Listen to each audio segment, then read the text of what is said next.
Olá pessoal, pastor José Luiz da Silva, preparando para fazer uma live aqui e eu quero compartilhar com você nesta noite esse estudo de Deus para a glória do Senhor.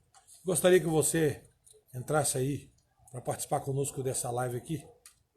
Certamente Deus vai falar ao seu coração, ok?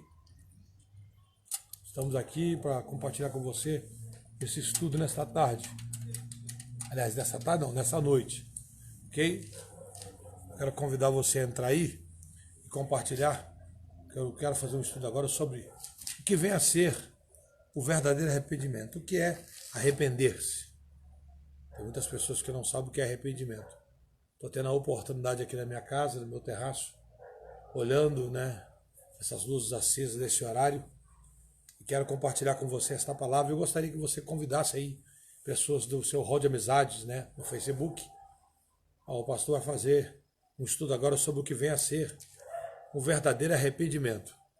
Pai do Senhor, Val, Deus abençoe. Estamos ligados aqui, vou falar sobre arrependimento. O que vem a ser arrependimento. Deixa eu fazer uma mudança rapidinha aqui. Na verdade, estava tirando aqui o som, senão o pessoal vai começar a ouvir aí glória a Deus. Apesar de que o glória a Deus é bom, mas as mensagens acabam atrapalhando a gente fazer a nossa live aqui. Eu quero falar sobre arrependimento, o que vem a ser um verdadeiro arrependimento. Apesar da Val já estar aí conosco, Deus abençoe a Val, a Cássia, o Liel. Quero aproveitar esse privilégio que nós temos, apesar de não estarmos no culto lá na sede, nós temos o privilégio de usarmos as redes sociais, E eu quero falar sobre esta palavra, arrependimento, que vem a ser o genuíno arrependimento. Glória a Deus. Convide pessoas aí, compartilhe com seus amigos aí, Façam com que mais pessoas ouçam esta palavra, Partilhe essa live conosco aí, ok? Atos dos Apóstolos, capítulo 2, a partir do versículo 37. Ok? Atos dos Apóstolos 2, 37. Vamos ficar ligado aqui nessa palavra que Deus tem colocado no nosso coração. Diz assim, eu vou compartilhar e você pode passar para frente, ok? Diz assim a palavra de Deus. Ouvindo eles isto, compungiram-se em seu coração e perguntaram a Pedro e aos demais apóstolos, que faremos, varões e irmãos? E disse-lhes Pedro, arrependei-vos e cada um de vós seja batizado em nome de Jesus Cristo para perdão dos pecados e recebereis o dom do Espírito Santo, porque a promessa vos diz respeito a vós, a vossos filhos e a todos que estão longe, a tantos quantos Deus, nosso Senhor, chamar. Atos dos Apóstolos 2, 37 a 39. Somente esses 3 versículos para nós falarmos sobre o arrependimento, o que vem a ser arrependimento no sentido pejorativo, que é arrepender-se.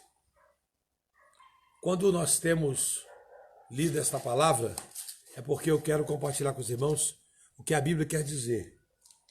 Pedro, depois que Jesus é levado à crucificação, para quem lê o livro de Atos vai ver que ele está dentro do templo, junto com os outros discípulos, outros irmãos, com as portas fechadas,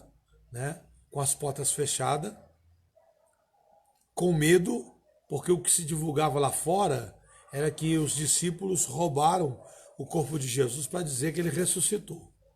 Então, Pedro com os demais estavam escondidos, estavam dentro do templo, temerosos, dado o que se divulgava naquela época. Roubaram o corpo de Jesus para dizer que ele ressuscitou. Só que, cumprindo-se o dia de Pentecoste, o dia das festas, a Bíblia diz que a promessa de Joel cumpriu-se naquele dia. Ou seja, Joel disse, o profeta Joel, que o Senhor, nos últimos dias, derramaria do seu Espírito. Na verdade, não foi Joel que disse. Deus usou o profeta Joel para dizer que nos últimos dias derramaria do seu Espírito sobre toda a carne. E naquele dia cumpriu-se a palavra de Joel. Joel, deixa eu ler aqui, me parece que o 28, capítulo 2, 28. Cumpriu-se a palavra do profeta Joel. E há de ser, não muito depois desses dias, derramarei do meu espírito sobre toda a carne. Né? Vamos lá. Depois do livro de Oséias, nós temos o livro de Joel. Então, o versículo 28 do capítulo 2 diz assim: E há de ser que depois derramarei o meu espírito sobre toda a carne, e vossos filhos e vossas filhas profetizarão, os vossos velhos terão sonhos, os vossos mancebos terão visões, e também sobre os servos e sobre as servas, naqueles dias derramarei meu espírito, e mostrarei prodígios no céu e na terra, sangue, fogo e colunas de fumo. Ou seja, a promessa de Deus de derramar o Espírito Santo, porque naquela época o Espírito era dado por medida, era para uma obra específica. Então agora os discípulos presos dentro do templo, com medo do que se divulgava lá fora, acerca do corpo de Jesus, de repente cumpriu-se a promessa de Joel. E a Bíblia diz que todos foram cheios do Espírito Santo e começaram a falar noutras línguas conforme o Espírito Santo lhes concedia que falasse. E aí eu quero atentar, né, para esse fato aqui. E eu gostaria que você compreendesse isso. O Pedro, que estava com medo com os discípulos presos dentro do templo, agora, tão logo foram cheios do Espírito Santo, mandou abrir as portas e as janelas e começou a pregar veementemente. Não só a pregar, começou também a acusar, né, as autoridades daquela época por terem matado Jesus, né, e por terem proibido de falar do nome de Jesus na cidade de Jerusalém, dizendo até que o corpo dele tinha sido roubado. Então Pedro agora começa a pregar com veemência, dizendo: olha, aquele que vocês mataram, crucificaram, sepultaram, ele ressuscitou. E a prova que ele ressuscitou está aqui. Nós não estamos embriagados, sendo hoje, esta hora, cedo ainda. Ou seja, ainda está bem cedo para nós estarmos embriagados. Nós estamos hoje falando em mistérios, cumprindo a promessa de Joel, a promessa que Joel disse que nos últimos dias Deus derramaria do seu Espírito sobre toda a carne. E a Bíblia diz que quando ele começou a falar acerca disso, das promessas que Deus cumpriu em Joel, falando do que ele tinha dito, eles não tinham como contestar. Por quê? Porque eles começavam a dizer uns para os outros: não são galileus todos esses que estão falando? Em outras palavras, parece que eu vejo eles dizendo assim, parece que eu vejo eles falando assim: esses homens não são aquelas pessoas pescadores, sem conhecimento secular, pessoas que não têm muita cultura, não são eles? E alguém dizia sim, e eles falavam: mas como que nós estamos ouvindo eles falarem nas nossas línguas de origem, as línguas do nosso país, das grandezas de Deus? Eles não tinham como contestar que eles realmente estavam recebendo uma promessa. E Pedro fez questão de lembrá-los da promessa de Joel. Então eles não tinham como contestar isso. A Bíblia diz que a palavra que Pedro pregou foi tão contundente, tão forte, tão penetrante, que eles olharam para Pedro, e aí o versículo que eu li, Atos 2,37, eles olharam para Pedro. A Bíblia diz que eles compungiram-se em seu coração, ou seja, eles se entristeceram, eles começaram a chorar e perguntaram a Pedro: que faremos, varões e irmãos? Parece que eu vejo eles dizendo assim: realmente, nós matamos, nós crucificamos, nós sepultamos, mas e agora? Como voltar atrás? Como corrigir o nosso erro? Aí Pedro diz: arrependei-vos e convertei-vos. Eu não consigo ver, não tem como ver, biblicamente falando, um arrependimento genuíno sem conversão. Também não consigo ver, e é a Bíblia que diz, uma conversão genuína sem arrependimento. Quem não se converte é porque não se arrependeu. E quem nunca se arrependeu nunca vai se converter. Mas aí eu vou dizer uma coisa: quem se arrepende verdadeiramente se converte. E quem se converte verdadeiramente é um arrependido da sua velha vida. Eu quero falar sobre isso. Não vou me demorar muito nessa live.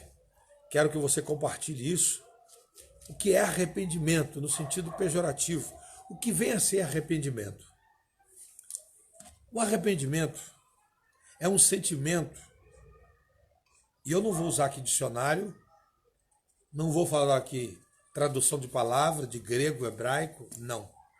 Eu vou falar daquilo que Deus falou no meu coração, daquilo que Deus me fez entender desde o dia que eu tive um encontro pessoal com Ele. Eu, Zé Luiz, desde o dia que eu tive um encontro pessoal com o Senhor. Eu me arrependi tanto da minha vida passada, e hoje ainda estava conversando sobre isso com o nosso irmão Daniel. Quero mandar um abraço, Daniel, ele ali. Estava lá na igreja fazendo o tablado do som. Conversamos um pouco sobre isso. Eu disse para ele, depois que você se encontra com Cristo, depois que você tem um encontro real com Jesus, você não tem preocupação mais com a vida material. O diabo, o adversário das nossas almas, todo dia, ele põe diante de nós bandejas, ofertas, que se você não tiver convicção da sua vida com Deus, você se entrega. O que eu quero dizer com isso? Que o arrependimento genuíno, ele não te deixa você prostrado diante de um prato que o mundo, o diabo pode te ofertar. Não quero dizer com isso também que você não vai cair. Porque, na verdade, Daniel falou comigo. Amém, amém. Pode deixar, vou fazer aqui. Eu estou olhando aqui como é que faz aqui. Eu estou vendo aqui. O Daniel falou comigo o seguinte, é o que eu penso também. Eu falei para ele que antes de eu pensar em trair a confiança da minha esposa, da minha família, eu vou pensar acerca de Deus. Porque a traição acerca da minha família, o máximo que pode me dar, né? Teoricamente, que as pessoas pensam, não estou dizendo que eu falo. Separação,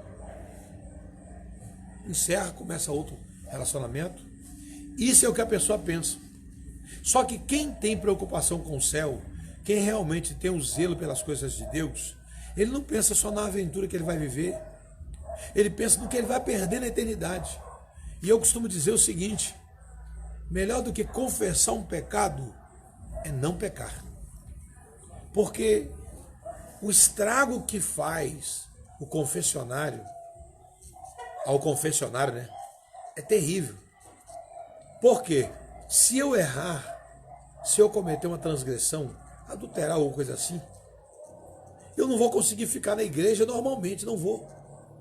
Começa por aí. Eu não vou esperar e nem preciso disso, que alguém seja usado em revelação, em visão, em profecia, para poder me entregar, dizendo, olha, o Senhor manda dizer e tal. Não. Por quê? Porque o arrependimento genuíno, a primeira coisa que ele faz no coração do homem, é ele compreender que Deus está atento a tudo que acontece. Vou mais longe. Jesus disse que qualquer que no seu coração atentar a uma outra pessoa, ele já cometeu adultério. Então o pecado não está no ato em si, mas no desejo que nasce no coração e que você alimenta. O que eu vejo hoje é muitas pessoas que dão vazão aos sentimentos, achando que ele não pecou por não ter consumado. Só que a Bíblia diz que a gestação do pecado se dá pelo engodo. Quando você vê, quando você abre os olhos em direção àquilo que não pode, e você começa a gestacionar isso. Você começa a engravidar-se, né, a gerar o pecado. E para conceber, é questão de tempo, né? Uma mulher engravida, 9 meses depois nasce o bebê. Então, uma vez que gerou, ele vai ter que sair. Tem um ditado aí, né? Que tudo que não faz parte do corpo tem que sair do corpo. Então, veja bem, uma vez que gerou, vai ter que sair. Vai chegar o dia de nascer. Então, quando você se expõe diante de um pecado, sabendo que está errado e não pode, e você se posiciona ali dizendo no seu coração, não, mas eu não estou pecando. O fato de eu estar olhando, o fato de eu estar, né, desejando, não quer dizer que eu estou pecando. Só que a Bíblia diz que peca. A Bíblia diz que qualquer que no seu coração desejar, cometeu o adultério. Então, a gestação já está acontecendo. A geração do pecado já está acontecendo. Só falta nascer. Agora, quando é que você consegue evitar até o engodo, né? A lascívia, o desejo, a gestação? Quando você realmente tem um arrependimento genuíno. Porque você vai entender que a sua intimidade com Deus, ela ultrapassa esse negócio das pessoas estarem te olhando. Eu estou agora aqui no meu terraço, teoricamente sozinho, né? Acendi uma luz aqui para clarear um pouquinho a minha frente, porque eu tenho uma luz aqui atrás. Estou observando aqui o meu bairro, tudo escuro. Minha família está lá embaixo. Teoricamente eu estou sozinho. Mas será que eu estou sozinho? O dono dessa palavra aqui, ele não só está ouvindo e vendo o que eu estou fazendo, como está contemplando o meu coração, o desejo da minha alma. Tudo que eu disser aqui, se for da boca para fora, vai virar-se contra mim. Então, eu quero falar sobre isso. Arrependimento. Arrependimento. Porque a palavra arrependimento, teoricamente, as pessoas falam muito disso. Arrepender, arrependei-vos, o que é arrependimento. Só que a palavra arrependimento, no sentido pejorativo da palavra que Deus falou, meu coração, é o quê? Tristeza profunda pelo fato cometido, pelo ato cometido, vamos lá, tristeza profunda pelo ato cometido e uma decisão profunda de nunca mais cair no erro. Há pessoas que pensam assim, eu não caio naquele erro, não caio mais. Mas ele não se guarda de outro erro. Na verdade, quando eu ouvi o evangelho, no começo da minha vida, ali lá para os 10 anos, quando eu comecei a ouvir o evangelho, eu brincava, sabe? Eu debochava. Na verdade, não queria dar ouvidos. Até quando chegou um tempo que eu fui acometido de osteomielite, problema na minha perna, e minha mãe no espiritismo, meu pai no espiritismo, minha avó lutou, né, para levar minha mãe de volta para o espiritismo, mas a minha mãe não quis, e a minha avó disse que o guia ia arrancar minha perna, ia me deixar aleijado. Minha mãe falou, olha, se Deus não fizer um milagre, ninguém faz. Se Deus não curar meu filho, ninguém cura. E foi 6 anos da minha vida que eu fiquei sem andar. Foram 3 anos internado. A primeira vez foi 1 ano direto. Depois 8 meses, 6 meses, 8 meses. A minha infância de 12 aos 18 anos foi praticamente sem andar, só em casa. Quer dizer, eu fazia esses tripulias do morro, esses morros aqui com a perna engessada de muleta, mas andar perfeitamente não. E os médicos já tinham me anestesiado para amputar a minha perna, para cortar minha perna no joelho. Só que a minha mãe fez um voto com Deus, que se Deus não deixasse eu ficar aleijado, ele ia servir o Senhor, e já vai para 43 anos que minha mãe está servindo a Deus. 43 anos. Hoje, depois que eu me entreguei a Cristo, aos 23 anos de idade, né, que inclusive agora, dia 31, eu faço 33 anos de casado, dia 2 de agosto, 33 anos na igreja, porque eu casei na sexta-feira, no domingo eu fui para a igreja para não voltar para trás nunca mais. Falei com a Raquel, disse, olha, eu vou ser crente. Se você quiser, bem, se você não quiser, eu vou. Ela falou, eu vou também. E nós fomos para o evangelho. Minha decisão foi igreja, céu. Nada de retroceder, nada de olhar para trás, nada de voltar para trás, nem 1 milímetro. Sou humano, erro, não sou perfeito, mas naquilo que diz desejo de pecar, não tenho. Não tenho. A carne, eu falo naquilo que Paulo diz, a carne fica numa constante luta contra o espírito. Mas quando eu analiso as coisas que Deus tem para mim, e as que eu estou perdendo pelo céu, eu vejo que eu não estou perdendo nada. As que Deus tem para mim é muito melhor, muito maior.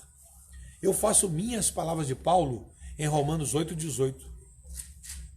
Para mim tenho por certo que as aflições do tempo presente não se comparam com a glória que em mim há de ser revelada. Então, eu vejo que todas as ofertas que o mundo tem, todas as crises que nós passamos, todos os problemas que nós passamos, é nada comparada ao que Deus tem para nós. Mas essa convicção, ela só nasce no coração do homem, e estou dizendo homem no sentido ser humano, homem não com gênero, mas homem, ser humano, homem e mulher. Essa convicção só nasce no coração do ser humano quando ele realmente se arrepende, quando ele tem verdadeiramente um encontro com Deus. Por quê? Ao se arrepender da vida passada, O que ele nunca mais vai querer é voltar para trás. É retroceder no seu caminho. Ele vai querer sempre caminhar para frente.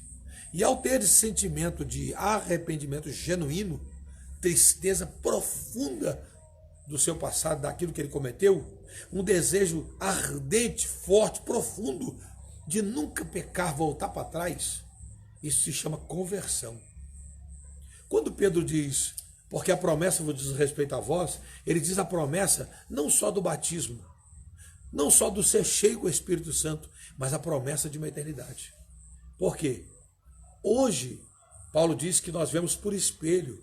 Hoje nós temos uma imagem meio que embaçada daquilo que Deus tem para nós. Mas a Bíblia diz que quando chegar o tempo da eternidade, nós teremos uma nitidez, uma imagem mais nítida daquilo que nós seremos. João diz assim, filhinhos, ainda não somos o que havemos de ser. Eu vou usar uma expressão, não? Eu vou falar o que a Bíblia diz, porque fica melhor que de repente você quer acompanhar no texto bíblico. Né? Eu gosto de citar assim de cor, né, na minha linguagem, porque a forma que eu entendo a Bíblia é a forma que Deus fala no meu coração e eu gosto de meditar assim, sabe? Vamos dizer assim, uma linguagem bem corriqueira, bem profunda, para que eu tenha consciência do que eu estou ganhando e do que eu estou deixando para lá. Ou seja, eu consigo, através desse tipo de linguagem que Deus me dá a interpretação, entender que o que eu estou deixando, teoricamente, perdendo, é nada. O que eu estou ganhando é muito melhor, sem comparação. Então eu não estou perdendo nada. Mas vamos lá. Quando você lê Lucas 24, eu vou por etapa aqui, que fica até melhor para nós entendermos o texto. Quando você pega Lucas 24, sobre Jesus, 24,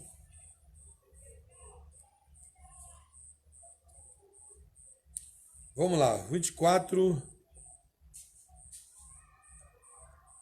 versículo 38, diz assim, vede as minhas mãos e os meus pés, que sou eu mesmo, apalpai-me e vede, pois um espírito não tem carne nem osso, como vedes que eu tenho.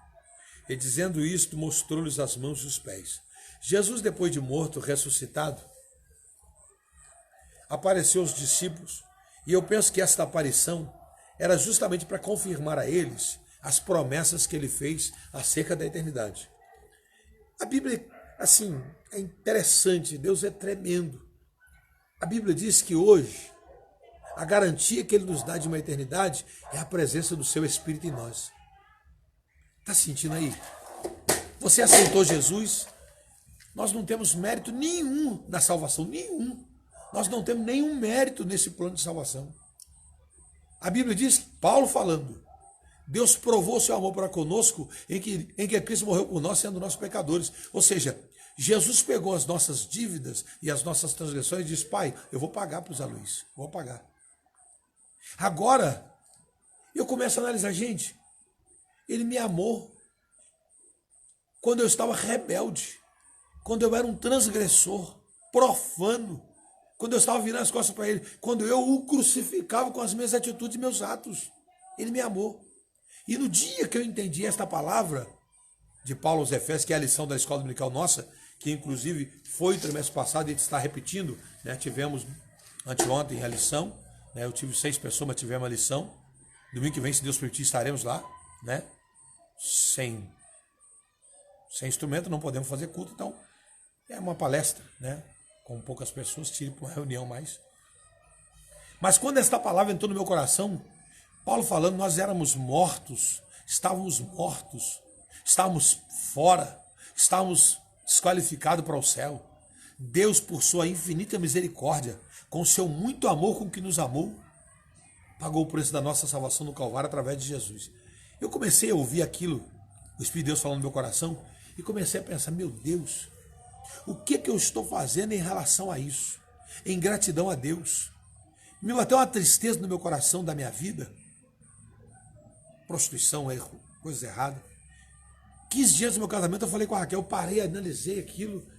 Eu falei para ela, olha, o último cigarro do maço.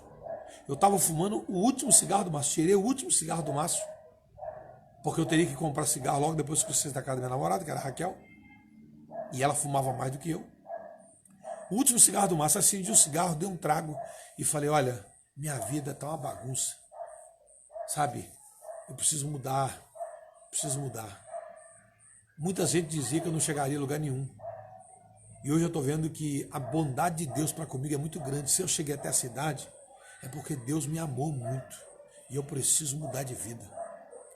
Quando eu fui dar o segundo trago no cigarro, dei o primeiro, o cigarro estava inteiro. Fui dar o segundo, eu falei para ela assim, olha, eu preciso mudar de vida. E eu vou para a igreja evangélica. Se você quiser ir bem, se você não quiser ir, amém. Ela falou, eu vou. Vamos hoje. Eu falei, não, hoje não. Vamos casar primeiro, porque o crente não é culpado dos meus erros. Eu preciso consertar minha vida. Eu estava quase 3 meses esperando a Suelen e eu precisava mudar de vida, acertar minha vida. E quando eu fui dar o segundo trago de cigarro, eu falei para ela assim, e outra coisa, eu quero que você pare de fumar, porque o cigarro faz mal e você grávida ainda é pior ainda. E coloquei o cigarro na boca. Quando eu fui puxar, ela falou, eu só paro se você parar. E eu catei o cigarro, joguei dentro de uma pocinha d'água. Na hora eu falei, então parei. Aí ela olhou para mim e falou assim, amanhã eu te pedi a 20. Eu falei, minha filha, parei, não fumo mais e casando nós vamos para a igreja. Casei no dia 31 de julho, dia 2 de agosto, no domingo, estava lá no culto aceitando Jesus como Salvador. Aliás, a igreja que eu fui não faz apelo. Comecei a frequentar, comecei a ler Bíblia, comecei a buscar de Deus conhecimento, eu queria saber tudo. Claro que tudo eu nunca vou conseguir, porque o vaso é de barro, né? A corda é pequena e o poço é fundo, não tem como achar o fundo dele, então. Mas eu busquei conhecimento de Deus. Fui pro joelho. Sempre digo isso, não fiz teologia, eu fiz joelhologia. Aprendi de joelho, orando, buscando a Deus. E uma das coisas que Deus me fez entender foi isso. Eu precisava ser grato. Eu precisava retribuir, né, a Deus aquilo que Ele fez por mim. E aí eu aprendi uma coisa. Eu poderia dar muitas somas de dinheiro para a igreja, para a obra, investir no campo missionário, mas não paga. Nunca vou pagar. Tem até uma música, se alguém quisesse pagar o preço de uma alma, ficaria pobre, perderia todo o seu dinheiro, ficaria pobre, porque o valor de uma alma é muito caro. E aí quando eu li Provérbios 23, 26, e é o versículo base da minha fé. Dá-me, filho meu, teu coração, os teus olhos observem os meus caminhos. Eu pude entender que arrependimento de vida passada e desejo de nunca mais praticar os erros é o que Deus quer do homem. Porque quando ele diz em Provérbios, dá-me o teu coração, Deus quer o trono da nossa vida para Ele. Coração, centro do ser. Não é essa bomba que bombeia o sangue. Coração, centro da vida. É a razão, a parte principal do ser. É o trono. E quando esse trono é ocupado pelo ego, não sei se vocês já viram, um desenho de um círculo. No meio desse círculo, uma cadeira. Em cima desse círculo, a letra E, que significa o ego. E do lado de fora do círculo tem uma cruz, que simboliza Jesus. Quando esse trono está ocupado pelo ego, pelo homem interior, por nós, pelas nossas atitudes, pelo nosso conhecimento, pela nossa posição social, pela nossa cultura, quando nós achamos que nós somos o melhor, Jesus está fora da nossa vida. Ele não tem como reinar em nós, porque nós não damos para ele uma oportunidade. Mas tem também o mesmo desenho, da seguinte forma, um círculo, no meio dele tem uma cadeira, que é o trono, em cima dessa cadeira a cruz de Cristo, e o que é o ego, não está fora do círculo, está lá embaixo da cadeira, no cantinho. Ou seja, quando Cristo está reinando em nós, o nosso homem interior está subjugado à sua soberania, ao seu trono, ao seu reino. Cristo não pode estar sujeito a nós. Por isso, quando nós estamos reinando, ele está fora. Mas quando ele está reinando, o nosso ego está dentro desse círculo, porém sujeito a ele, subjugado à sua soberania. Agora, quando eu digo sujeito, subjugado, eu não estou dizendo no sentido de sofrimento, não. Porque o arrependimento genuíno traz uma sujeição prazerosa. Pastor, não estou entendendo, vou explicar para você entender. Vou explicar. Paulo, antes da sua conversão, Saulo, arrastava os cristãos pelas praças públicas, amarrado aos cavalos. O prazer de Paulo era matar os cristãos. Por quê? Porque ele entendia que o judaísmo era a religião oficial e o cristianismo era os hereges. Ele tinha que exterminar, matar aquele povo. Chega o dia, em que ele pega uma autorização das autoridades de Jerusalém para ir para a cidade de Damasco, matar mais alguns cristãos, erradicar essa praga para ele, esse mal, né, os hereges. Mas no caminho, ele teve um encontro com Jesus. A Bíblia diz que de súbito ele ouviu um estrondo e viu um clarão e caiu do cavalo. As pessoas que estavam com eles não viu o clarão, mas escutaram o estrondo. E ele ouviu uma voz dizendo: Saulo, Saulo, por que me persegues? E ele vai perguntar: Senhor, quem és? E ele disse: eu sou Jesus, a quem tu persegues. A conversão de Paulo, na verdade, ela não começou ali. Ela não começou ali. Se nós olharmos a Bíblia, no capítulo 9 de Atos, quando ele está consentindo na morte de Estevão, Paulo agora tem a sua atenção aguçada quando ele vê aquele homem sendo apedrejado, orando e dizendo: Pai, perdoa-lhes, porque eles não sabem o que fazem. Agora, Saulo ali, olhando aquela situação, vendo o homem morrendo de pedrada e pedindo para Deus perdoar os seus algozes, agora ele se depara com uma outra coisa. Ele vê aquele homem olhando para cima e dizendo: eu vejo os céus abertos e o Filho do Homem em pé à direita do Pai. Parece que Saulo agora está ouvindo assim: gente, ele está dizendo que Deus está esperando ele chegar. E logo depois que ele diz isso, ele morre, apedrejado. Veja bem, Estevão está falando de Jesus. Eu vejo o Filho do Homem, Jesus, à destra do Pai, me esperando de pé. Agora, Saulo encontra-se com Jesus no caminho de Damasco, e quando ele pergunta: quem é, Senhor? Ele diz: eu sou Jesus a quem tu persegues. E ali, aquele homem já sai mudado, o seu coração transformado. Ele vai para a cidade de Damasco. Lá ele está cego. Estou olhando aqui porque está dando uma sombra aqui no meu nariz. Está ficando meio amassada a minha cara aqui. É porque a luz está aqui do lado. Saulo agora vai para a cidade de Damasco. E lá em Damasco, cego, começa a orar. Aquele que perseguia e matava os cristãos agora está orando e jejuando. Olha como que é um arrependimento genuíno. Tão logo ele ouviu a voz dizendo: eu sou Jesus a quem tu persegues, ele agora já sai dali em oração e jejum. O que eu quero dizer com isso, eu vou abrir um parênteses aqui para falar, é que hoje nós estamos vendo muitas pessoas que vão para a igreja sem mudança, sem conversão. Não ora, não jejua. Pecar naturalmente, principalmente a questão familiar. Eu falo sempre com a Raquel, minha filha, antes de eu pensar em você, eu penso em Jesus. Qualquer lugar que eu estiver, aonde eu andar, eu não vou fugir dele, da presença dele, dos olhos dele. Minha vida toda trabalhei fora. Oportunidade de pecar? Inúmeras vezes. Mas eu sempre pensei assim: minha esposa não está vendo, meus filhos não estão vendo, o pastor da igreja não está vendo, os irmãos da igreja não estão vendo, quem me conhece não mora nesse lugar, mas Deus está me vendo. Peraí, o meu compromisso não é com meus vizinhos, o meu compromisso não é com os irmãos da igreja, o meu compromisso não é com a minha esposa, o meu compromisso não é com meus filhos, o meu compromisso é com Deus. Sim, eu tenho compromisso com a minha esposa, mas o compromisso de fidelidade, peraí, é com Deus. E uma vez que eu sou fiel a Deus, o resto não tem como não ser. Por quê? Isso aí é uma vida. Você não consegue ser fiel a Deus sem ser fiel com as demais coisas. Você pode até ser fiel com as coisas sem ser fiel a Deus. Ou seja, eu posso até, teoricamente, ser fiel à minha esposa sem ser fiel a Deus. Eu posso ser fiel com o meu pastor, com o meu empregado, com o meu patrão, com meus filhos, com meus vizinhos, sem ser fiel a Deus. Mas eu nunca vou conseguir ser fiel a Deus sem ser fiel com essas coisas. Não tem como. Porque a infidelidade que eu pratiquei em relação a tudo aqui embaixo repercute na minha fidelidade a Deus. Então, um arrependimento genuíno se dá quando você tem um entendimento que você precisa ser fiel a Deus. Não é fiel com o homem, é fiel com Deus. E não adianta. Se nós não formos fiéis com Deus, não seremos fiéis com ninguém.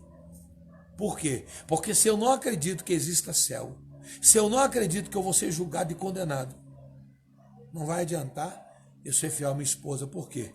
Porque eu vou viver uma vida aqui e depois vou para o inferno. Não tem coisa melhor do que você ser fiel a Deus. Além de desfrutar da sua vida material debaixo da bênção, ainda existe uma eternidade para você. E aí é o texto que eu li aqui. A Bíblia diz que nós vamos herdar o céu num corpo como o de Jesus. Jesus ressuscitou no mesmo corpo que ele morreu, porém, um corpo glorificado. Hoje nós temos o desfrute da nossa vida, mas com problema. Nós temos doenças, né? Estamos agora em possibilidade de reunir na igreja por causa do Covid. Então nós temos doenças, nós temos terremoto, maremoto, nós temos enfermidade. Ou seja, nós temos um corpo de carne e osso, mas que se corrompe, corruptível. Mas aí Paulo diz que quando isto que é corruptível se revestir da incorruptibilidade, significa que nós teremos um corpo de carne e osso, que era o projeto de Deus no princípio, foi o corpo que ele nos fez, que não se corrompe. Ou seja, você desfruta de uma vida feliz, sem contudo aborrecer a Deus, sem transgredir a palavra de Deus, sem fazer o Espírito de Deus se entristecer. Porque Adão e Eva foram criados num corpo de carne e osso. E o relacionamento que eles tinham da vida sexual, da vida ativa, não era o pecado. O pecado não é isso. O pecado é transgredir. Então, eu volto aqui sobre a questão da fidelidade. Ser fiel a Deus é não transgredir. Porque o relacionamento sexual feito dentro de casa, em família, esposo, esposa, os cônjuges, isso não é pecado. Tem pessoas que pegam a Bíblia e dizem assim, mas a Bíblia diz, o salmista diz assim, em pecados me concebeu minha mãe. Não, não tem nada a ver com relacionamento sexual. Quando ele diz, em pecado me concebeu minha mãe, ele está dizendo que Adão e Eva pecou e congenitamente esse pecado veio passando de geração a geração. Ou seja, minha mãe e meu pai se relacionaram, desse relacionamento veio eu, trazendo no meu corpo a herança de Adão, o sangue, geneticamente falando, o pecado. Aí o que Deus fez? Romanos 8,3, Deus pegou o pecado e falou com Jesus assim, meu filho, só tem uma forma da gente eliminar o pecado da humanidade, é você vestir-se de homem com carne, viver aquela matéria, se sujeitar àquela situação de vida e no final, não pecando, se sacrificar pela humanidade. A Bíblia diz, Hebreus diz isso, Deus não teve nenhum filho que não fosse tentado, mas teve um sem pecado. A Bíblia diz que Jesus, como um de nós, conhecendo a nossa estrutura, por não ter pecado, não ter se entregado à orgia, à transgressão, à desobediência ao Pai, a Bíblia diz que ele pode, como um bom advogado, interceder pelas nossas vidas diante do Pai. Por quê? Ele pagou o preço dos nossos pecados quando ele sacrificou a sua vida pura, santa por nós. É por isso que esta palavra de Efésios capítulo 2 mexeu com a minha alma, quando eu ouvi Paulo dizendo, Deus prova o seu amor para conosco, em que Cristo morreu por nós, sendo nós ainda pecadores. Eu fiquei pensando, meu Deus, como é que é isso? Você amar uma pessoa que está te ferindo, amar uma pessoa que está te machucando, que é contra você, que é seu adversário direto, que é o primeiro a te maltratar e te prejudicar, que não vai contar ter 3 para te jogar no buraco. Como é que é isso? Você amar uma pessoa dessa? E essa palavra amor, nesse sentido que Paulo diz, é tão profundo, que João tentou explicar. João tentou medir esse amor na altura, na profundidade e na largura. Por ele não achar uma palavra que expressasse isso, que denotasse esse amor, ele diz assim, Deus amou o mundo de tal maneira que deu seu Filho unigênito. Parece que eu vejo João dizendo assim, gente, vocês me desculpem se essa expressão de tal maneira ficou ruim, mas eu não encontrei no meu vocabulário nenhuma expressão melhor. Eu não encontrei nada que pudesse mensurar esse amor, que pudesse explicar o que Deus fez por nós. Eu não consegui. Vocês me desculpem. Mas a palavra que eu encontrei foi essa. E aí, quando eu vou ler esse texto, Deus amou muito de tal maneira, eu me solidarizo com João. Eu me solidarizo com ele e falo assim: João, você é mais sábio que eu. Você ainda achou essa palavra de tal maneira. Rapaz, eu não consigo nem tentar entender isso. Porque eu olho para mim. Eu não sei você. Eu não sei você. Mas eu olho para mim. E olhando para mim, eu fico pensando: meu Deus, como é que pode uma pessoa me amar tanto assim? Sendo eu um pecador, um transgressor, um miserável. Eu comecei, olhando aquela palavra de Paulo, eu comecei a pensar comigo. Eu tinha 10 para 11 anos quando um moço perto da minha mãe me levantou pelo peito da camisa e disse: precisar de um sem vergonha, você não serve. Eu tinha menos de 11 anos. Apesar de estar com aquele problema na perna terrível, terrível, terrível, minha tia, irmã da minha mãe, dizia: isso não vai longe. Isso não chega a 20 anos. E agora eu com 23 anos, me entregando a Cristo. Eu falei com o João: João, eu me solidarizo com você, sabe? Não tem como você não se arrepender dos seus erros do passado, sabendo que o preço da sua salvação foi um preço caro, não foi qualquer preço. Eu sempre digo isso. Se alguém morresse por uma outra pessoa, tudo bem. Mas veja bem, não é só uma vida que foi dada na cruz, é uma vida inocente. Não é assim? Quando alguém mata uma pessoa que é de má índole, já vi casos assim. Quando alguém morre, uma pessoa de má índole, existe até palmas. Eu vou falar de um caso em Volta Redonda, de um rapaz, né, que fez uma moça de refém, querendo suicidar, querendo matar. E de repente, não sei o que aconteceu lá, e também no Rio aconteceu isso. A polícia conseguiu pegar o rapaz, só que infelizmente ele não sobreviveu.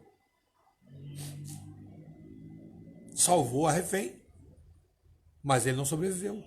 E aí todo mundo estava vendo aquela situação, se solidarizando com aquela refém, com aquela moça. Quando ele caiu morto, todo mundo "Ei!" e bateu palma. Olha, eu vou usar aqui uma expressão para você entender o que eu estou dizendo. Eu entendo que as pessoas ali ficaram felizes pela salvação da moça, uma vez que o rapaz de má índole já não estava preocupado com morte, queria morrer. Então a alegria deles foi a salvação da moça e o acerto da polícia em conseguir atingir só o rapaz. Mas vamos lá, gente, é uma vida, é uma vida, é uma vida. Alguém se alegrou naquele momento, mas alguém chorou. Alguém chorou. Então, voltando ao que eu quero dizer aqui, se morre uma pessoa de má índole por algum erro que ele cometeu, ainda assim alguém sofre. Agora imagine um inocente. Eu sei que, como eu, você que está na live, você que vai compartilhar, você que está vendo, como eu, você também sente tristeza e raiva quando você vê uma criança sendo estuprada, uma criança sendo espancada, uma criança morta de uma forma violenta, morta. A gente fica com raiva, irado, vontade de pegar o agressor, o que não é assassino. Agora, por que muitas pessoas não têm esse sentimento em relação a Cristo? Porque olhe bem, com 33 anos de idade, ele foi morto com uma morte terrível.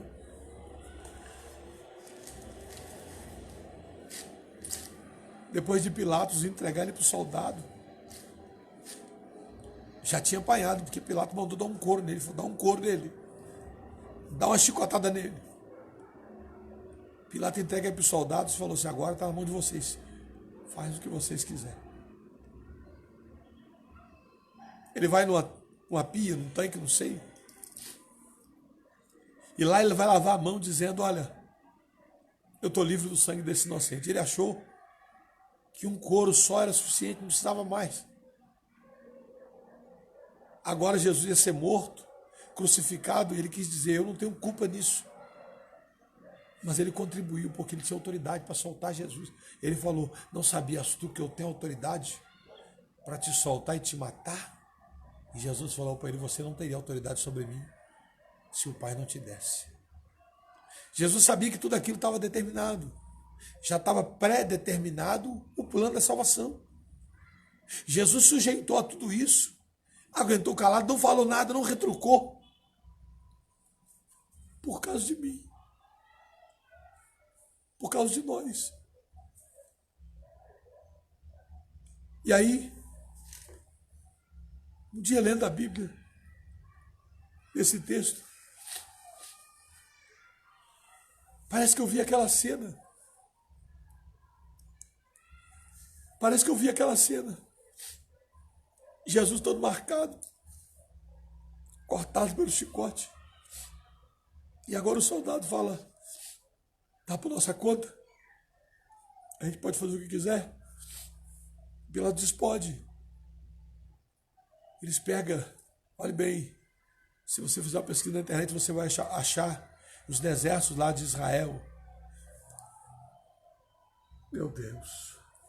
Tem um cipó chamado espora de galo.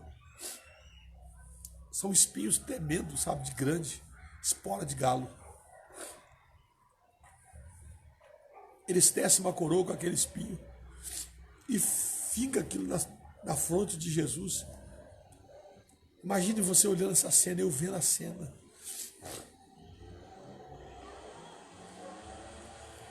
E agora eles começam a curvar-se diante dele, dizendo: salve, rei dos judeus.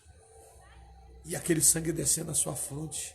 Porque se tem um lugar que sangra muito, é essa área da nossa cabeça. De muitas veias, minúsculas veias, veias capilares, muitas veias.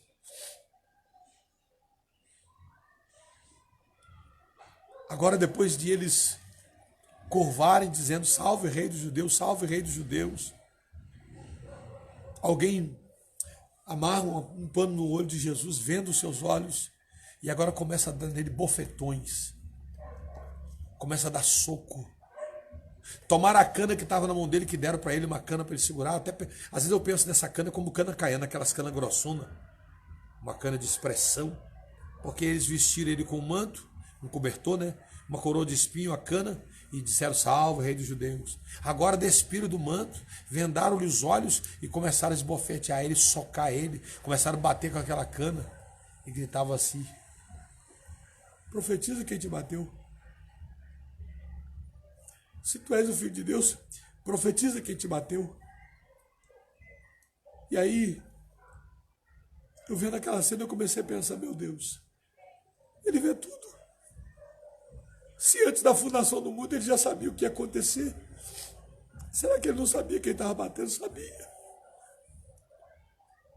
Aí eu, no meu coração, começo a perguntar: Deus, por que deixou ele passar por tudo aquilo? E parece que eu vejo a voz dizendo: por causa de você. Se ele fala alguma coisa, você estava perdido.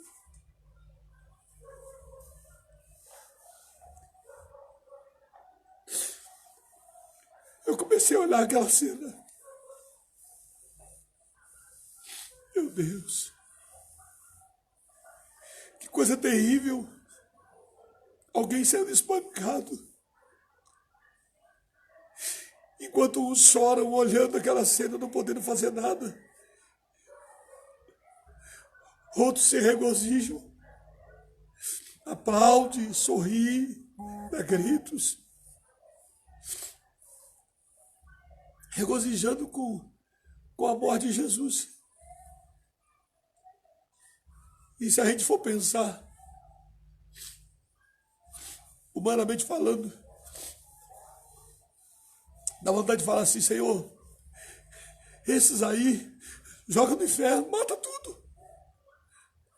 Mas ao mesmo tempo que a gente pensa assim, a gente começa a pensar, e eu falo de mim, Quantas vezes eu não agi da mesma forma, sendo um daquela multidão, regozijando, batendo palma. Agora eu estava do lado de cá, porque a palavra falou comigo, mas eu tive muitas vezes do lado de lá.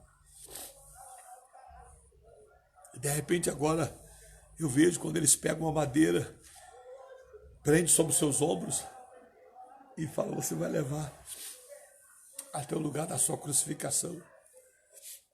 E ele calado. Não quero ver uma cena dessa. Comecei a ver a cena. Parecia que eu via ele igual esses lutadores de UFC. Cheio de hematoma no rosto, o olho inchado, marca roxa, onde as canas bateu. Agora as costas sendo cortadas pelo chicote, rasgando roupa, carne, pele, pedaço de sangue, carne pulando no chão. O sangue esguichando daquelas pessoas, alguns limpando o rosto, mais alegre, outros limpando o rosto com tristeza, como era o meu caso. Eu via aquele sangue esborrifar em mim.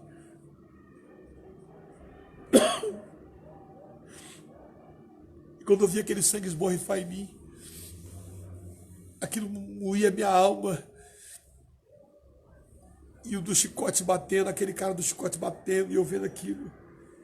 E quando chegou a determinada altura da caminhada, ele olhou para mim, e aqueles olhos, como quem dissesse, eu estou pagando o preço da sua vida. Eu não quero que você vá para o inferno. Só depende de você, porque eu paguei o preço da sua vida. E aí eu quero dizer uma coisa. Jesus foi crucificado. Ressuscitou o terceiro dia, do mesmo corpo. Não mais o corpo sujeito à transgressão, ao sofrimento. Não era mais um corpo de sofrimento. Aquele Jesus que foi levado sangrando, que gritou na cruz, tenho sede. Deus meu, por que me desamparaste? Agora ele ressuscita num corpo de carne e osso, entra no templo pela parede, quando os discípulos estão reunidos, e diz assim, Pai, seja convosco. Parece que eu vejo a cena. Alguém assustado olhando. É um fantasma. Ele diz, não sou um fantasma. Apalpai-me. Vede as minhas mãos, meus pés, sou eu. Vocês têm alguma coisa para comer? Eu vou comer. Tomé, vem cá, Tomé. Olha os cravos. Enfia a mão aqui do lado para você ver o buraco da lança. Tomé, confirma aqui que o meu corpo é carne e osso. Tomé, creia, Tomé. Nós julgamos muito a vida de muitas pessoas. Nós achamos que o arrependimento é uma palavra simples. E às vezes pensamos que só nós temos mudança e mais ninguém. Os discípulos viram Jesus quando estavam no barco. Quando Jesus ressuscitado aparece para eles, eles ficaram assustados e Jesus vai mostrar e pedir qualquer coisa para comer. Quando eles falam para Tomé que ele estava ressuscitado, Tomé diz, olha, se eu não ver a marca dos cravos, se eu não ver a marca nas mãos e nos pés, eu não creio. E nós julgamos Tomé, nós falamos mal de Tomé, nós falamos que Tomé é um crente incrédulo. Só que eu lendo a Bíblia, eu vou me olhando assim, me parando nos detalhes da palavra. Quando Jesus estava com os discípulos, no capítulo 24 de Mateus, ele vai dizer, olha, vai vir falso Cristo, falso profeta, vai dizer, eu sou Cristo, cuidado, e não vá, e não dê ouvidos, e isso é o sinal dos últimos dias, se prepare, fique atento, e de repente, agora chega alguém e fala, Tomé, ele ressuscitou. Tomé falou, opa, se ele ressuscitou num corpo transformado, mas não deixou de ter a marca. Porque no livro de Zacarias, olhe bem, nós temos que ler a Bíblia associando o texto. Não é fazendo coisa herética, fazendo heresia. Não, mas associando o texto. Os discípulos eram pessoas que conheciam a Bíblia. E Zacarias disse que quando ele voltar, alguém vendo as feridas nas suas mãos e nos seus pés, vai lhe perguntar: que feridas são essas nas tuas mãos? Ele vai dizer: são as feridas com que fui ferido na casa dos meus amigos. Tomé vai dizer: se eu não ver a marca dos cravos, eu não vou crer, porque o meu Jesus que eu creio foi morto e sepultado. E se é o Jesus que eu creio que morreu, o Filho de Deus, ele vai ressuscitar com as marcas, porque vai ser um corpo transformado. Enquanto lá atrás os discípulos não creram, mesmo depois de ver Jesus comer, e não foi porque teve fome, ele comeu para provar que era carne e osso. E mesmo assim eles não creram, tiveram dúvida, mas Tomé tão logo pôs as mãos e viu as marcas, ele disse: Deus meu e Rei meu. Ele se converteu ali. A conversão, ela é precedida de arrependimento. Se não houver um arrependimento genuíno, não tem conversão. Aí veja bem, Jesus ressuscitou num corpo de carne e osso. E agora, no livro de João, capítulo 1, aliás, capítulo 3, versículo 1, João diz assim: vede quão grande caridade nos tem concedido o Pai, que fôssemos chamados filhos de Deus, por isso o mundo não nos conhece, porque não conhece a Ele. Olhe bem, olha o amor de Deus. Nos fez em Cristo filhos, chamado filhos, nós que éramos transgressores, pecadores. E aí a Bíblia diz, Paulo diz que hoje nós vemos por espelho, nós temos uma imagem como que embaçada. Quando a Bíblia diz, Paulo falando carne e sangue, né, 1 Coríntios 15:50, não é do reino de Deus, tem muitas pessoas que acham que carne e sangue fala do corpo físico. Não, não, não. Carne, desejo de transgredir, pecar, é carnalidade. Desejo da carne, da natureza caída de Adão.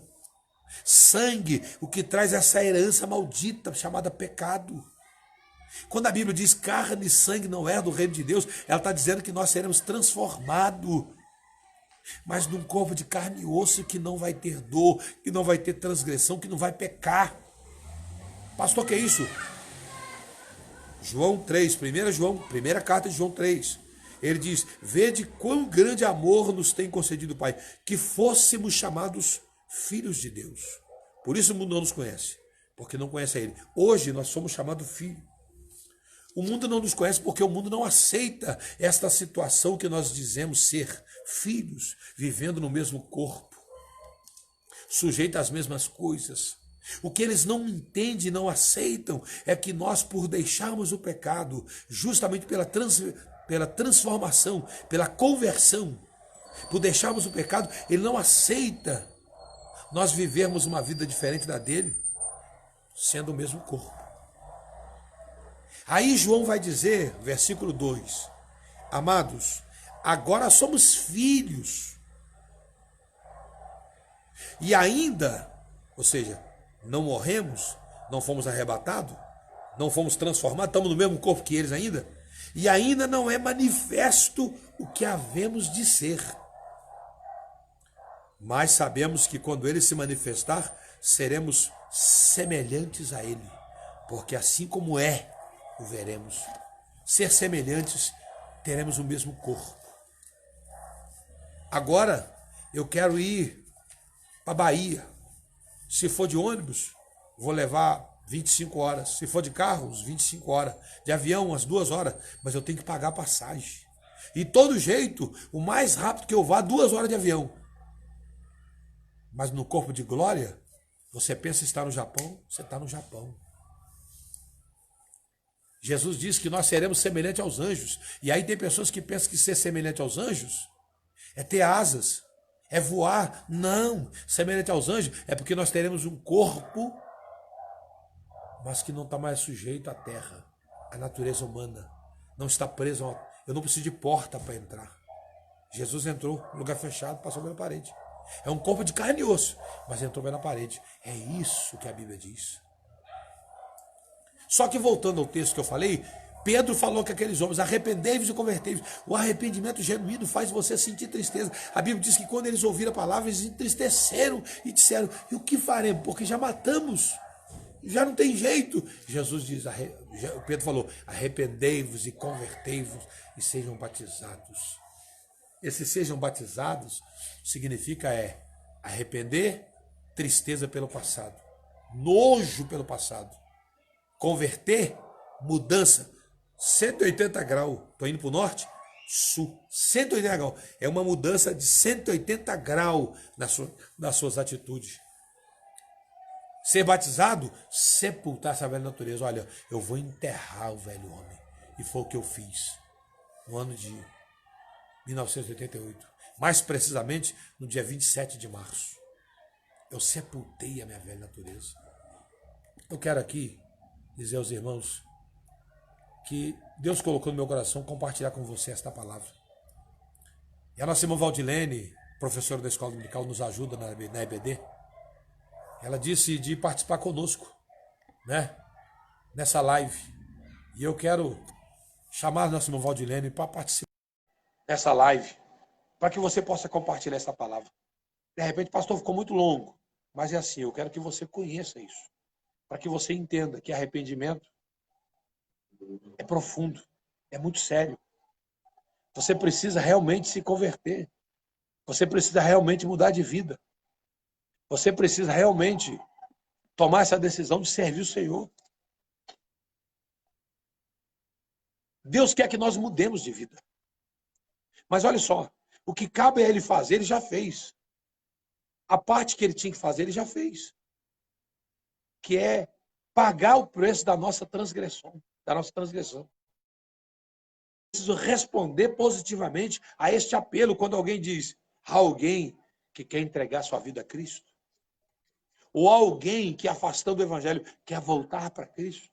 Eu preciso responder positivamente a esse apelo.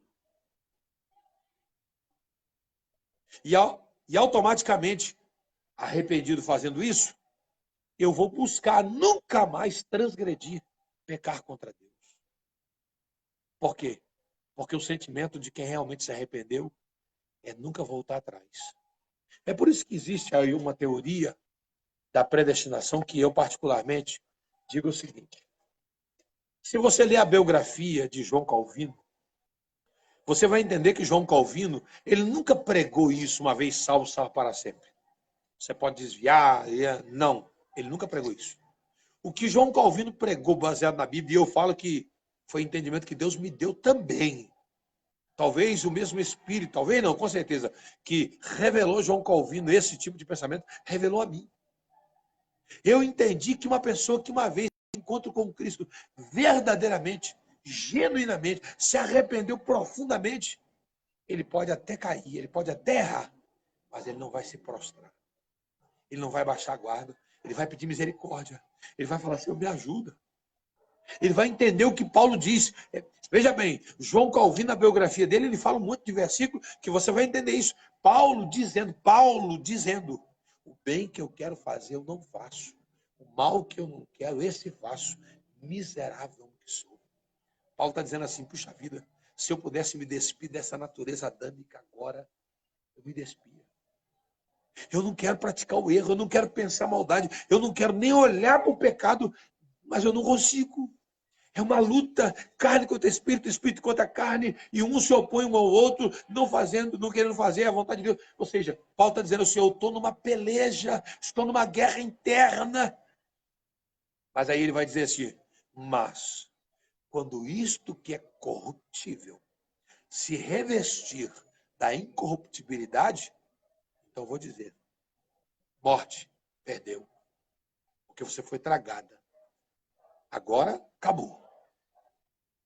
Paulo chega a ponto desta guerra tão ferrenha no seu coração, de fazer ele sofrer tanto que ele chega a ponto de dizer, já não vivo mais eu, mas Cristo vive em mim, e a vida que eu vivo na carne, viva na fé do Filho de Deus. Paulo está dizendo assim, olha, eu me anulei.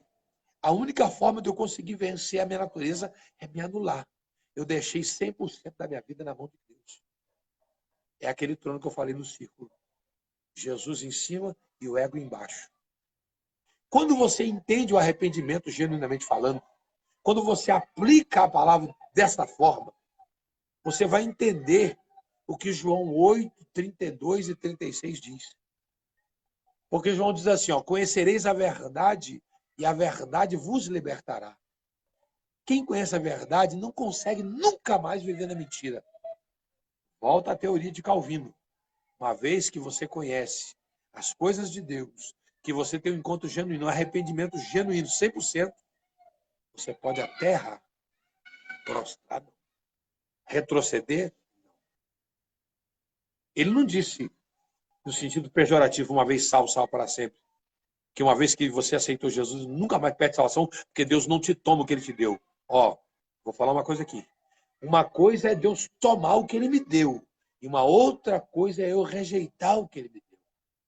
Veja bem, na visão que Deus me dava, Jesus falou comigo, eu paguei o preço da sua salvação.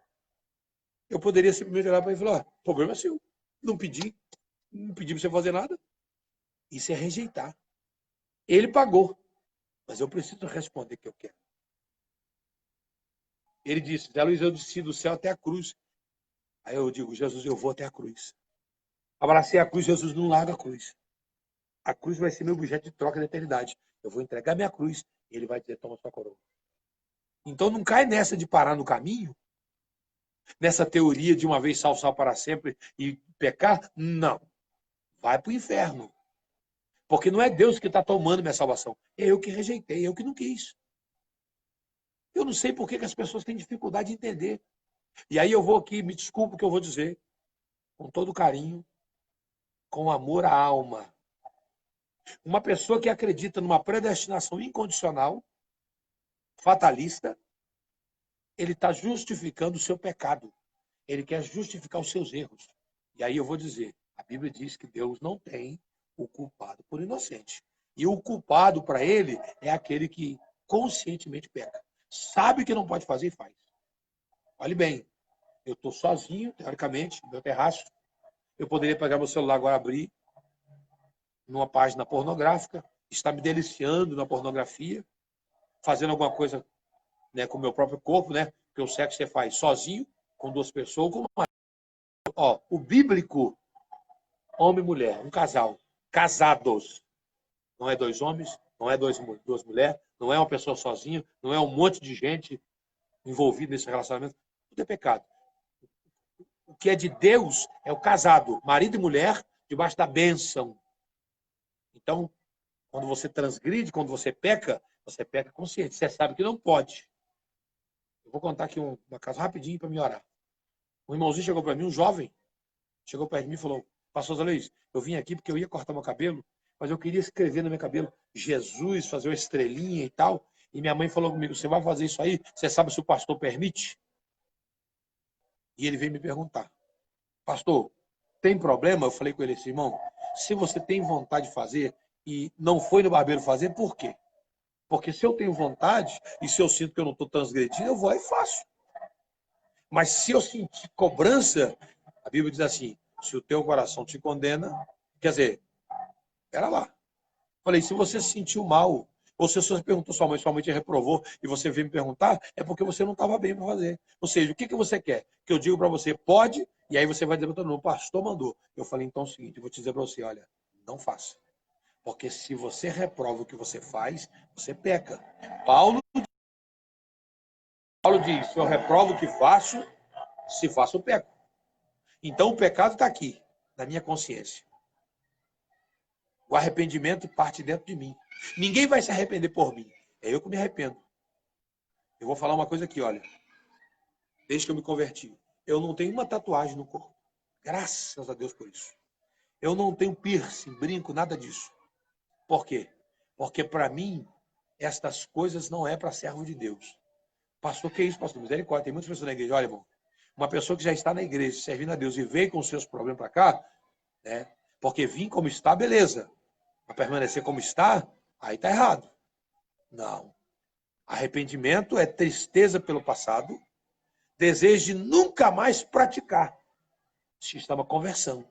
Uma pessoa que se arrependeu, diz que arrependeu, não tem mudança, continua igual antes, ou pior, nunca se arrependeu. Desculpe, é a Bíblia quem diz, não sou eu. Porque arrependimento,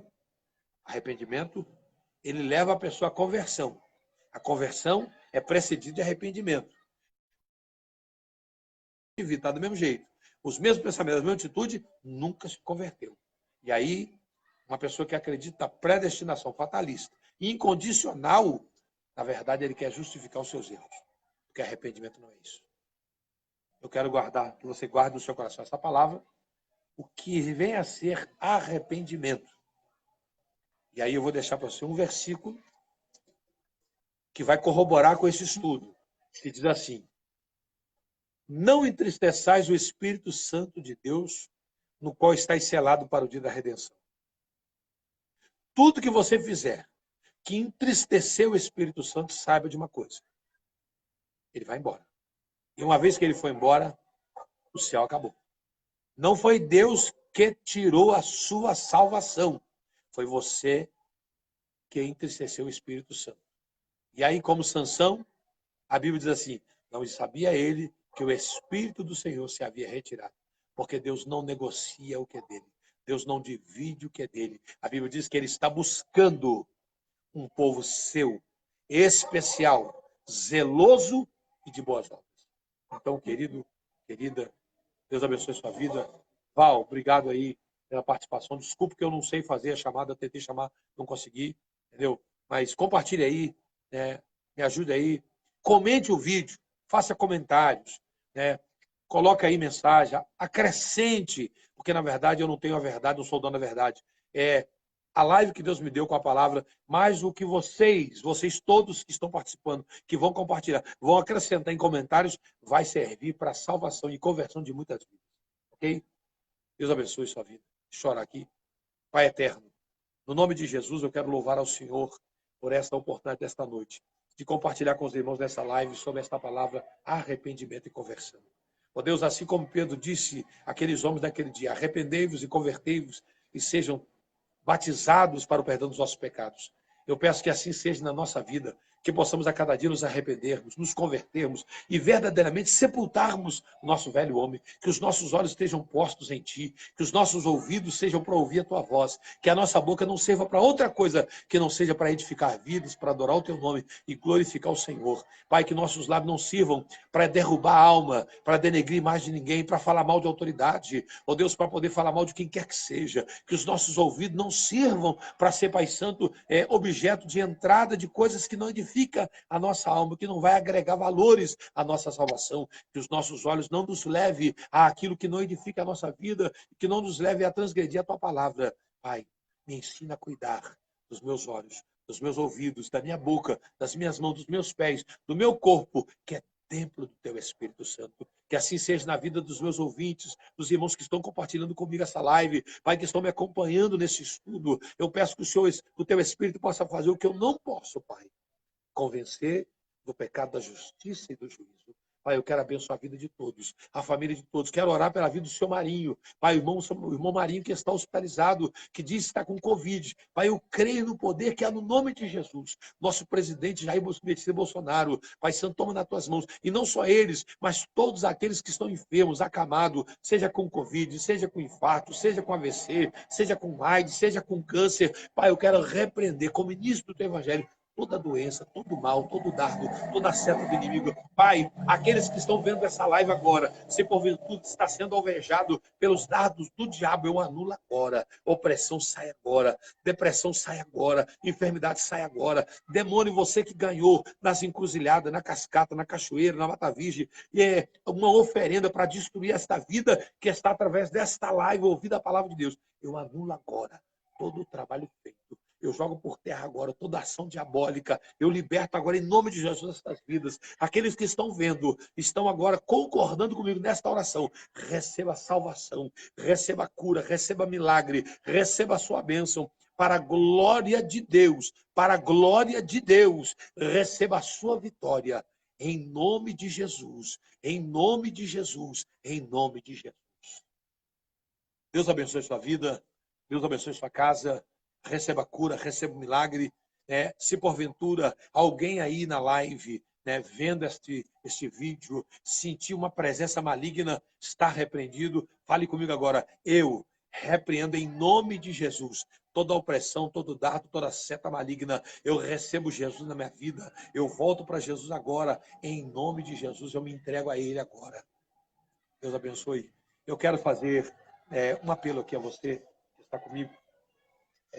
Nós, da Assembleia de Deus do Coqueiro, se você quiser estar conosco, Travessa Veneza 295 no Coqueiros, em Volta Redonda.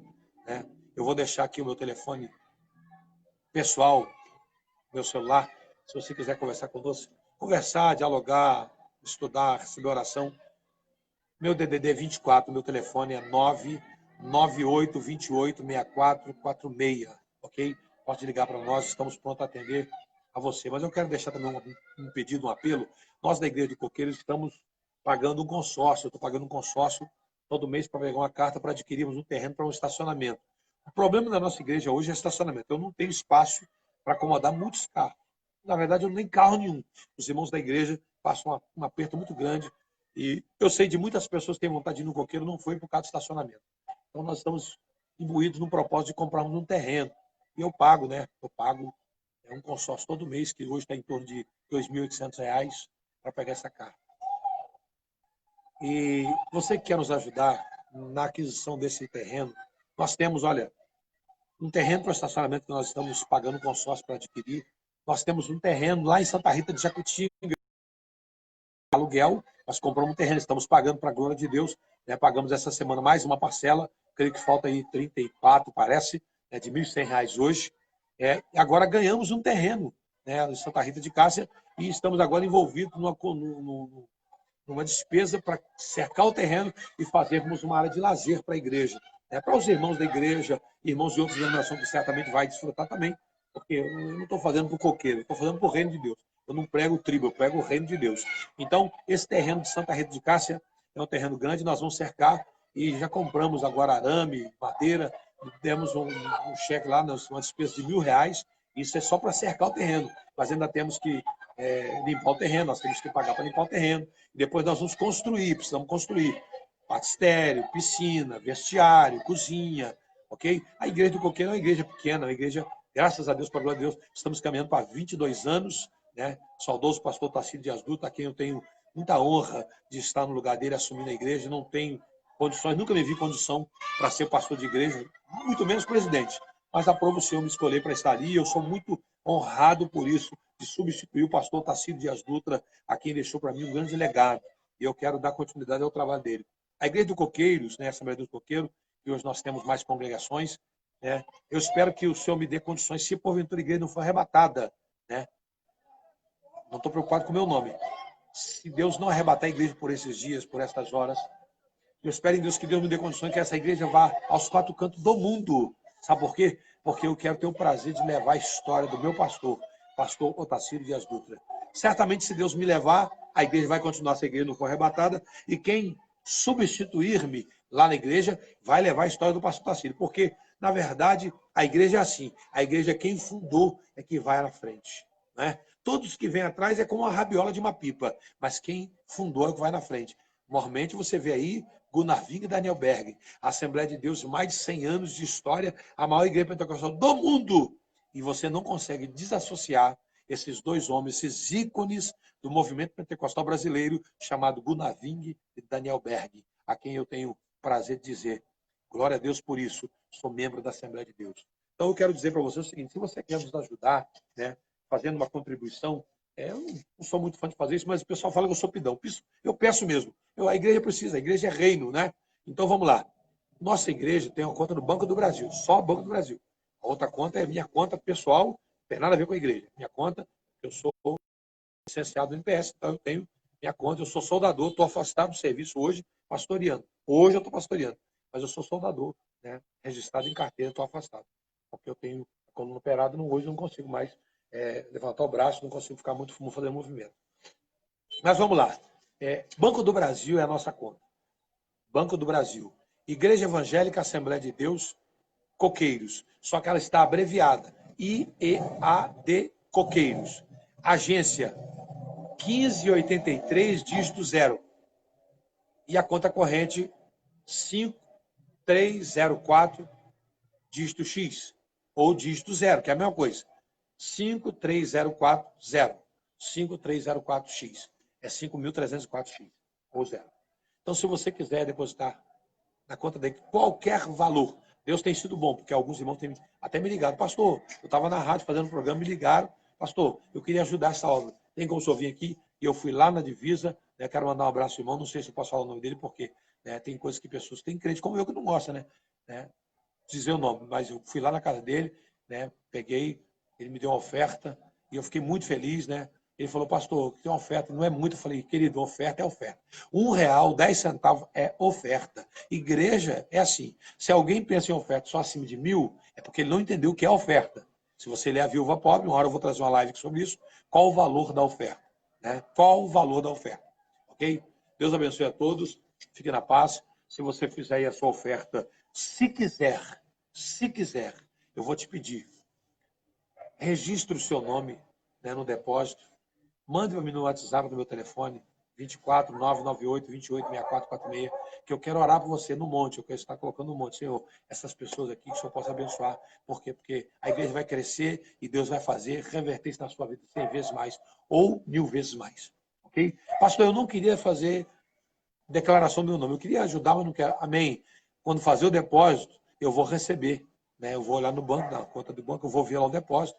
Né? Foi feito o depósito, não vai ter nome, vai ter um depósito. O que eu vou fazer? Eu vou falar, Senhor, essa pessoa aqui eu não conheço, não sei, mas o Senhor sabe. Porque os teus olhos vê todas as coisas. Abençoa a vida dela, a casa dela, a família dela. Ok? Deus abençoe, fique na paz. Shalom.